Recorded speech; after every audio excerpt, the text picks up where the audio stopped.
کیا ہوگا؟ ماں بیچاری کی ساری زندگی پردے ڈالتے بیت گئی۔ ابا نے آ کے پوچھا کہاں گیا وہ کہتی ادھر ہی تھا، مجھے بتا کے کہ ابھی آ جائے گا، وہ مجھے کہہ گیا تھا کہ میں نہیں ادھر ہی تھا، کچھ بھی نہیں، ایسی کوئی بات ہی نہیں۔ ساری زندگی پردے ڈالتے بیت گئی۔ ابا کئی دفعہ گھر میں لڑائی کی، بیٹے کو مارا، اماں نے آگے بڑھ کے پتر کے حصے کی مار بھی کھائی،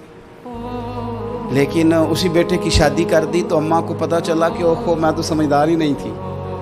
میرا تو پتر مجھے کہہ رہا ہے اماں تو بھی تو کبھی سیانی ہو جایا کر دو، اگر وہ بولتی ہے تو تو ہی چپ کر جا، تو پھر اسے احساس ہوتا ہے کہ اوہو میں تو ساری زندگی بیوقوف رہی، میں تیرا دفاع کرتی رہی، تیرے حصے کے تھپڑ کھاتی رہی، اور مجھے آج تو نے بتایا کہ تو سیانی نہیں تھی، آج تو نے بتایا کہ تو عقل مندی نہیں تھی، اماں تجھے کیا پتا، میری بیوی کے سامنے تو ہی سیانی ہو جا۔ وہ ٹوٹ جاتی ہے، بکھر جاتی ہے، وہ